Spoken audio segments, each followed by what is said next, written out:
Rangkuman informasi pilihan dari berbagai kabupaten dan kota di Jawa Timur segera hadir dalam Buletin Jawa Timur. Buletin Jawa Timur.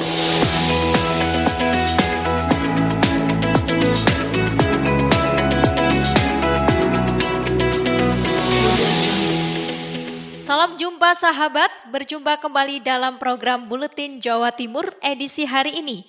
Bersama saya Aida Aminia. Kita awali informasi pertama datang dari Billy Patopoy, Suara Sidoarjo. Selama PSBB, Pemkab Sidoarjo imbau masyarakat laksanakan salat tarawih di rumah. Selama masa PSBB, pemerintah Kabupaten Sidoarjo menghimbau kepada masyarakat untuk meniadakan sholat Jumat dan melaksanakan ibadah sholat sunat tarawih di rumah masing-masing. Hal ini disampaikan Nur Ahmad Saifuddin, Cak Nur, Wakil Bupati Sidoarjo pada Sabtu sore 25 April kemarin. Cak Nur menjelaskan untuk sholat fardu masih diperbolehkan dilaksanakan di masjid tapi hanya untuk warga sekitarnya. Jumatan dan sholat tarawih untuk sementara ditiadakan. Sholat tarawih, sholat sunnah tarawih dilakukan di rumah. Ya, dan jam 9 semua sudah tutup, masjid-masjid juga demikian. Hanya untuk sholat rawatib, subuh, duhur, asar, maghrib, isya diperbolehkan.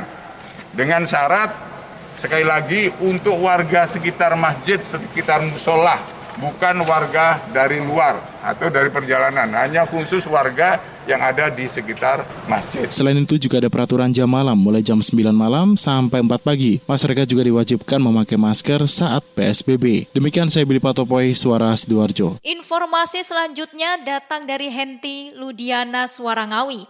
Nekat mudik puluhan kendaraan terjaring razia Polres Ngawi di kawasan perbatasan. Puluhan kendaraan yang nekat mudik terpaksa putar balik saat terjaring razia oleh polisi di exit gerbang tol Ngawi yang dimulai Sabtu 25 April dini hari kemarin. Pengadangan tidak hanya di exit tol Ngawi, namun juga di perbatasan Jatim Jateng, jalur arteri di Mantingan, Kecamatan Sinde, perbatasan Madiun Ngawi di Ngendeng dan Karangjati, perbatasan Ngawi Bojonegoro di Banyu Urip, serta perbatasan Ngawi Megetan di Sinde Kendal. Hal ini seperti yang dikatakan Bobi Muhammad Zulfikar, Kasat Lantas Polres Ngawi.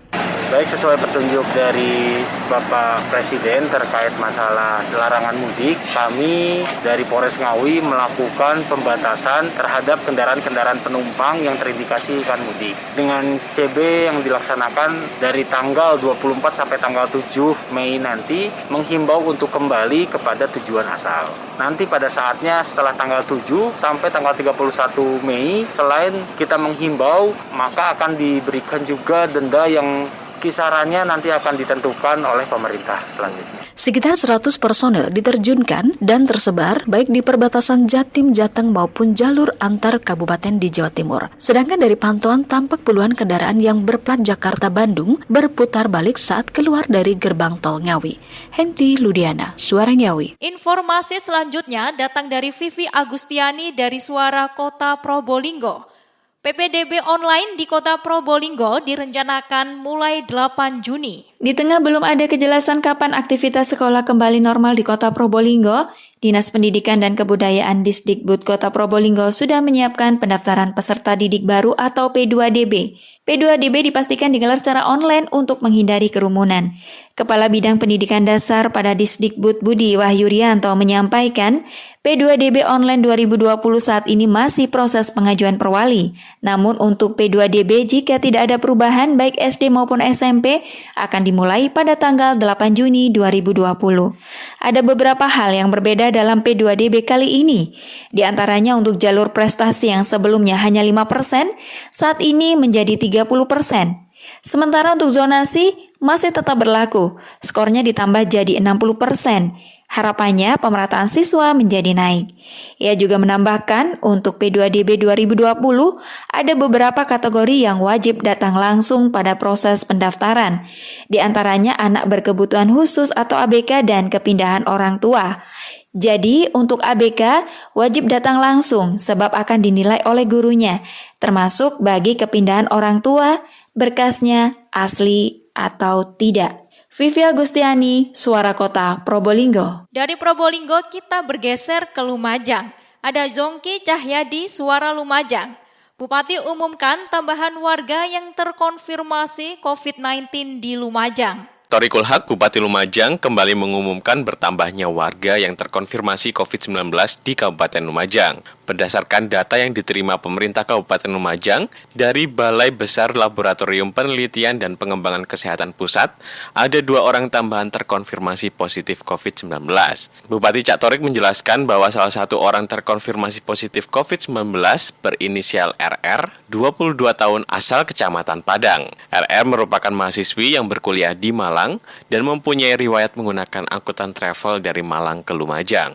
Sementara satu tambahan lainnya berinisial SR, remaja berusia 16 tahun asal Kecamatan Sukodono. Dari hasil observasi tim medis, SR diketahui memiliki faktor resiko tertular COVID-19 dari klaster transmisi lokal, traveling keluar kota bersama keluarganya. Namun tim medis mengengarai ada faktor lain karena kurang terbukanya informasi yang diberikan oleh SR. Hingga 24 April 2020, pantauan sebaran COVID-19 di Lumajang saat ini, orang dalam pantauan atau ODP bertambah menjadi 314 orang dan pasien dalam pengawasan atau PDP menjadi 43 orang. Yongki Cahyadi, Suara Lumajang. Selanjutnya kita menuju ke Kabupaten Nganjuk, ada Agustin Merdekawati dari RSAL Nganjuk.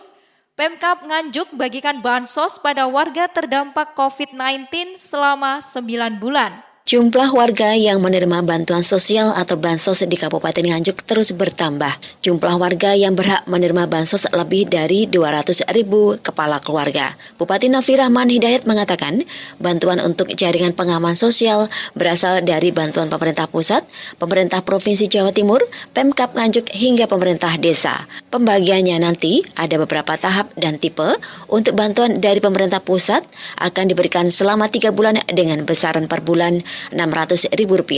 Total yang akan diberikan kepada warga terdampak COVID-19 besarnya Rp1,8 juta per kepala keluarga.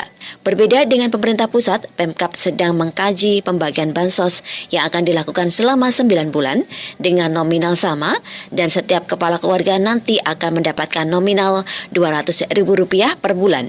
Namun dalam bentuk barang menyesuaikan kebutuhan pokok. Dari 105,3 FM, Agustin Merdekawati. Informasi selanjutnya kita ke Kabupaten Blitar. Bersama Oza Ahmad dari Persada FM Kabupaten Blitar. Di tengah pandemi COVID-19, 50 UMKM di Kabupaten Blitar dialihkan memproduksi masker. Kepala Bidang Produksi dan Restrukturisasi Usaha Dinas, Koperasi dan Usaha Mikro Kabupaten Blitar, Lies Setianingrum mengatakan, mewabahnya virus corona, semua pelaku usaha mikro terdampak, mulai dari olahan makanan, minuman, hingga kerajinan. Adanya himbauan agar semua orang menggunakan masker, menjadi kabar gembira bagi pengusaha yang memiliki kemampuan membuat masker. Sampai saat ini, ada 50 UMKM yang dialihkan untuk membuat atau memproduksi masker. Menurut Lis, dalam sehari, 1 UMKM yang sudah memiliki tenaga kerja bisa memproduksi masker antara 100 hingga 200 masker. Terakhir, seluruh UMKM ini telah memproduksi hingga 80.000 masker. Ribuan masker itu merupakan pesanan dari Pemkab Blitar untuk dibagikan kepada masyarakat terdampak COVID-19 melalui program bantuan sosial. Data yang ada di kami sekitar 50 orang, Mas. Dalam sehari mereka bisa, karena ada yang mereka sendiri, ada yang dia sudah punya tenaga kerja juga. Yang mereka awalnya, kalau penjahit kan mereka sudah punya tenaga kerja. Yang awalnya kayak gitu bisa sampai 100-200 per hari, Mas. Lis berharap wabah virus corona segera berakhir. Pasalnya, sesuai hasil pantauannya, semua UMKM di Kabupaten Blitar, baik yang berada di wilayah barat, timur, utara maupun selatan, kondisinya cukup memprihatinkan. Ahmad, Radio Persada FM Blitar. Dan informasi terakhir ditutup oleh Kirana Nisa dari Mahardika FM Kota Blitar.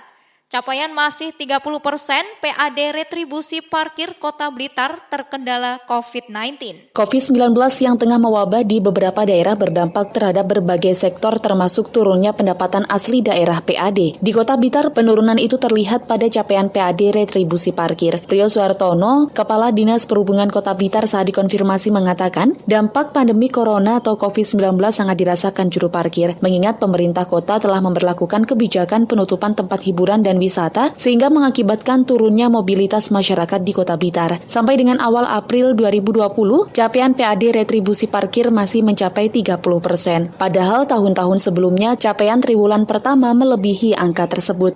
Iya, semua ini mengalami kerugian. Kita masih mengalami kekurangan lah. Ini kita tidak seberapa, tapi saat ini PAD kita dari parkir sekitar 30% lah. Sementara itu, Sobat, pendapatan asli daerah PAD Kota Blitar dari sektor retribusi parkir naik 30 juta rupiah tahun ini. Jika sebelumnya 1,7 miliar rupiah, kini menjadi 1,73 miliar rupiah. Kirana Nisa, Mahardika FM. Demikian sahabat, Buletin Jawa Timur edisi hari ini. Saya Aida Aminia, sampai jumpa pada edisi berikutnya. Rangkuman informasi pilihan dari berbagai kabupaten dan kota di Jawa Timur baru saja sahabat dengarkan dalam Buletin Jawa Timur. Buletin Jawa Timur. Buletin Jawa Timur bisa sahabat dengarkan Senin sampai Jumat jam 8 pagi dan 4 sore. Disiarkan serentak di Lembaga Penyiaran Publik Lokal Suara Sidoarjo, Persada Kabupaten Blitar, Mahardika Kota Blitar, Ralita Pamekasan, Suara Sampang, Suara Kota Probolinggo, Suara Lumajang, Suara Pasuruan, Blambangan Banyuwangi, Wika Mojokerto, Suara Gresik, Pradia, Suara Tuban, Malawapati Bojonegoro, Ersal Nganjuk, Suara Madiun, Suara Ngawi, Suara Pacitan, Praja Angkasa Trenggalek, dan RGR Tulungagung. Persembahan dari Asosiasi Lembaga Penyiaran Publik Lokal Jawa Timur.